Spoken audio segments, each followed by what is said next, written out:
Hello friends, welcome to my channel Sushant Chess Wise. Today we are at the next topic, that is the Kieseritzky Gambit. We are into the King's Gambit already and this is the fourth lesson of Kieseritzky Gambit. Let's get to the position quickly.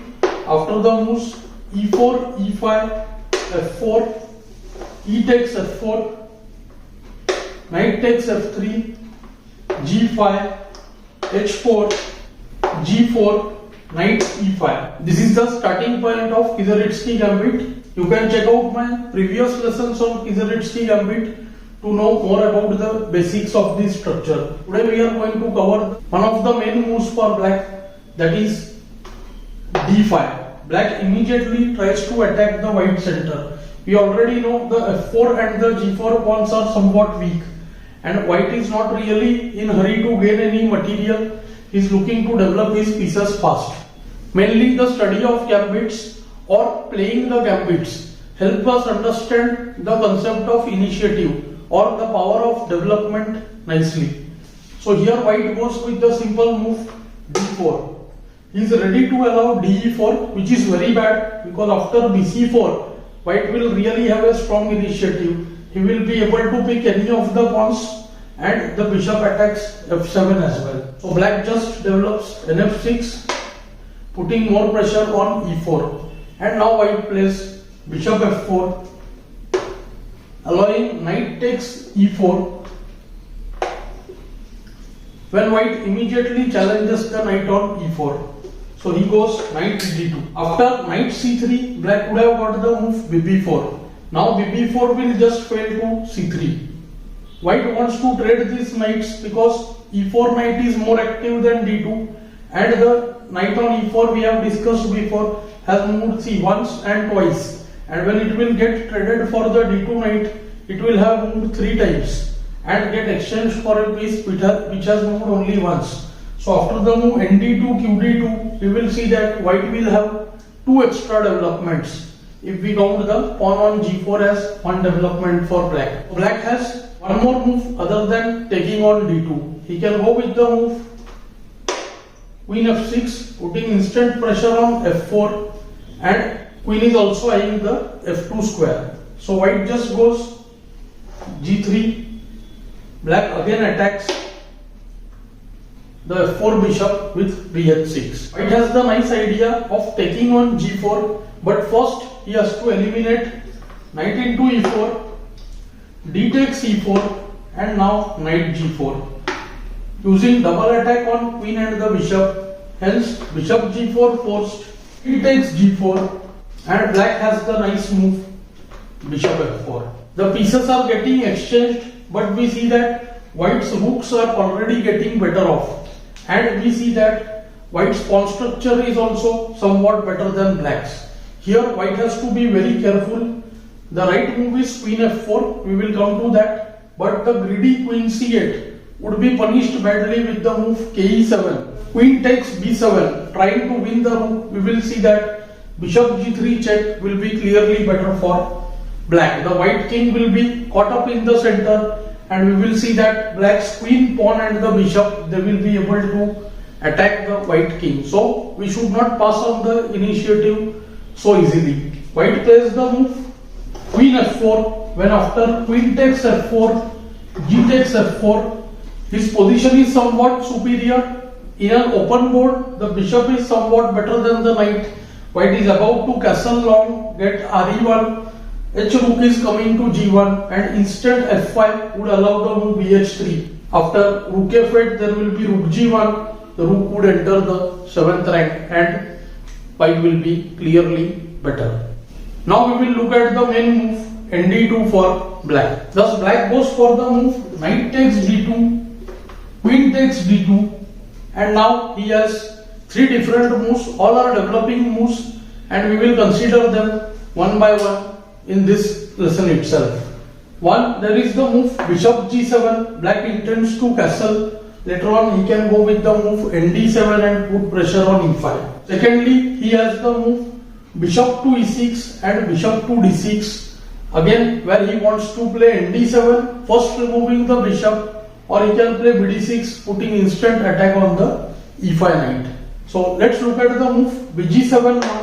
White has bishop h6, instantly putting question to the bishop on g7, and after the mistaken bishop h6, queen takes h6, black hurries to develop.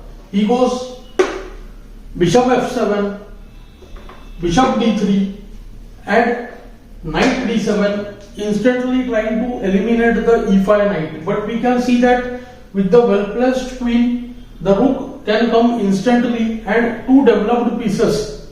Black king is also in the center and white's activity is actually already too much. White has the winning move, knight takes f7. When we see that black is losing actually. If king takes f7, there is the move castle check. When after ke7, there is just ra1 and white wins. And after the move bishop f7, white again has castle threatening rook a e1 check when the position is actually losing. At the most, black can try ne5 hoping for de5, but white will just play rook a e1, keep the files open, get the piece back and hunt down the black king which is on e8, caught in the center basically. So the move bishop g7 is not that great. Let's look at the move be6 now. After the move bishop e6, white just continues with long castle. White's plan is very simple. He wants to get his bishop to d3 and then bring his rooks to e1 and f1, and there will be some sacrifice on the square f7. Knight d7 attacking the e5 knight, rook e1. Already now knight f7 is in the air. There are some other threats as well. If bishop e7, then queen e2 is very strong. It threatens knight f7, bf7, bc7 when white is winning. After bishop g7, castle, and white has bishop g5. Things have become very difficult for black. Queen move will allow nh6 or bh6. After especially qc8, bh6 can be very strong. When after bg4, qg5, white wins on the spot. Thus nf6 forced, and now knight takes f6, bishop takes f6 and bishop d3. You can say that white is almost winning. Bishop into g5 would allow hg when h7 is weak, and white has a very strong threat in the move queen f4. Let's say for instance the move c5. When white would go queen f4, bishop takes g5, bishop h7 check, kh7, hg check, kg7, and here rook h7 check wins for white. After king takes h7, there is the strong qh4 check, kg7, queen h6 check, kg8 and rook h1, and white wins. So now finally we have to look at the move bishop d6. Now we have the move bd6 here. Idea is similar. Black wants to go nd7 and instantly attack the knight on e5. White castles, black goes bishop e6, white has bd3, and as per the plan, black should play the standard nd7, which can give some chances of equality. If black goes for the move f6, it looks really very dangerous for black. It looks like the knight has to go to a bad square and black has some good chances.